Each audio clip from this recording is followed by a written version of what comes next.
How to know if they are worth a second date.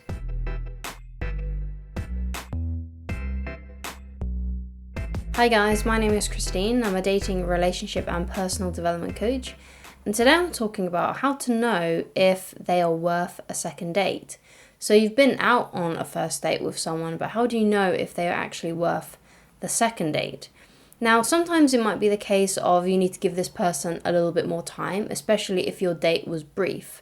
Because I've been on dates that were perhaps only about half an hour or 45 minutes where you just show up for a drink and stuff like that. And sometimes it had to be a brief thing, like I had other things that I needed to do or they had other things they needed to do, so we could only meet very briefly.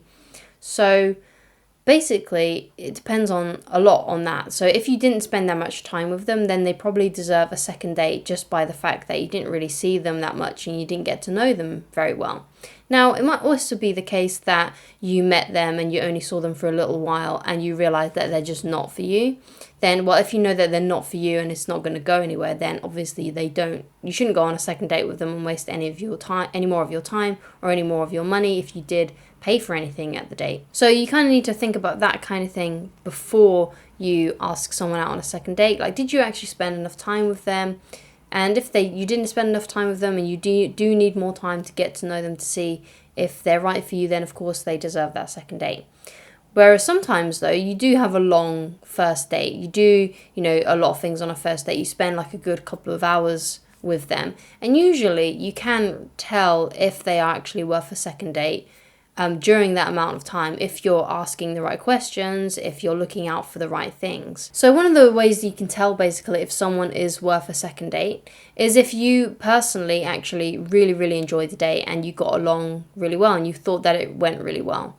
And you could tell that perhaps they do like you, that they are attracted to you, there was flirtation there. Now, it might not always be the case, and sometimes you might have a really good first date with someone, and then you never go back out with them because, for whatever reason, that person doesn't feel the same way about you. So obviously you need to get that into consideration as well. You may have had a really amazing date with them, but they may have not had an amazing date with you, or maybe they didn't think that you were right for them. Maybe they only see you as a friend, and sometimes those kinds of things can happen. Or sometimes, they might have really enjoyed the date and something else happened in the picture, perhaps like an ex came back into the picture, or they realized that they weren't really ready for dating even though they thought you were nice. So there are a lot of things that can happen, a lot of things that can, kind of prevent a second date from happening on their side, even if you really liked it from your point of view and from your side. So it's best not to take any of these kinds of things personally. If you do ask them out on a second date and they say that basically no thanks, don't take it too personally. Just see it as an incompatibility issue, just that they're not right for you and that you should get back on the horse and get back on the dating apps, go back trying to meet new people. And just see it as that. Just see it as just an incompatibility thing. Don't get too disheartened about it, because after all, it was only one date. Yeah, sure, it might sting, it might hurt, but these things don't have any guarantees, especially when, it's so at the beginning of a courtship. Another way to tell if this person, deserves a second date with you is if while you were on the first date, you found out that you two have a lot in common, you have similar lifestyles, you have similar values, you want the same things in life. Because there are some people out there that don't want marriage, and perhaps you're a person that does want marriage.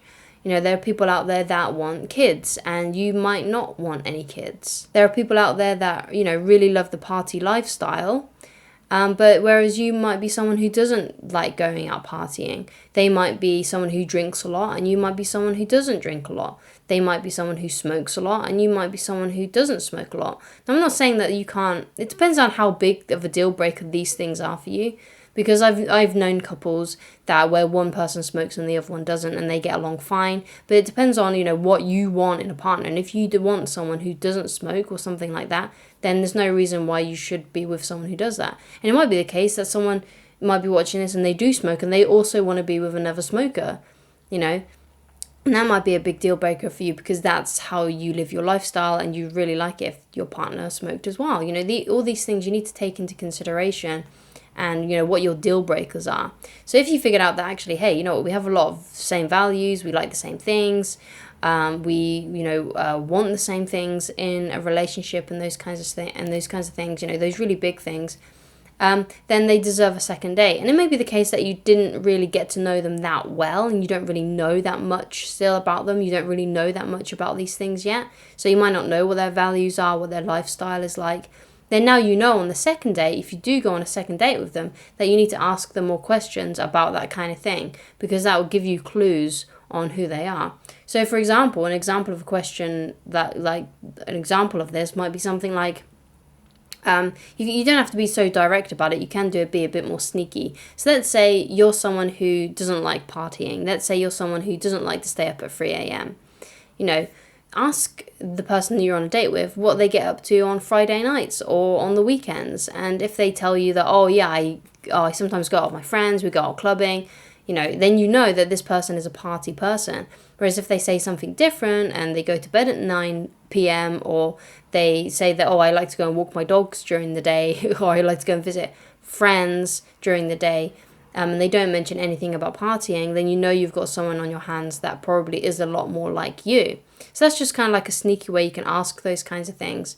Now, obviously, you have to, kind of tailor those questions to what you want. I'm just saying an example from my own life, something that I would personally ask, because I used to be in a relationship with someone who would party all the time, and that relationship didn't end very well. I talk about it a lot on my channel, so my familiar viewers would know about that story. So you need to so obviously you need to tailor those questions to what you want, to what you value, so you can find out basically if this person is someone that you would want to go on a second date with and continue dating.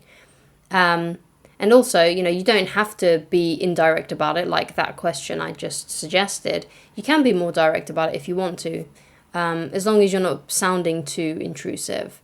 Because sometimes, it can be like that. Like if you just ask like a load of questions as if you've got like a checklist, like, do you smoke? Do you drink?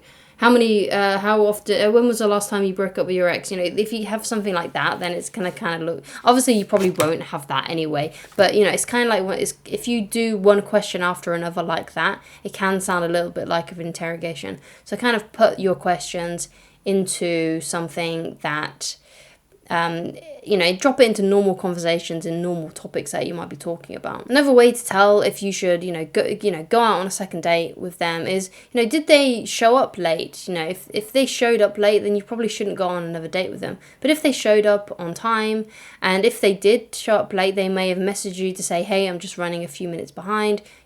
That's also a good sign. I think anything beyond 15 minutes is basically not good. Like if someone shows up to your date beyond 15 minutes and they don't let you know that they're running late, then this is someone who clearly doesn't value your time very much. And I don't think that kind of person does deserve a second date. I wouldn't be rude to them though when they do show up, if they show up. I would just have a quick drink with them and then leave. I wouldn't mention anything about it unless it comes up or anything like that. So, make sure that they're putting in the effort, make sure that they're showing up on time, that they're also asking questions about you. So, a good way to tell if someone likes you and is interested in you is if they ask you questions about yourself. So you're asking questions about them, and they should be asking questions about you. So if you can tell that's a way to tell if they are interested. Now, it might not be like they are like totally romantically interested in you.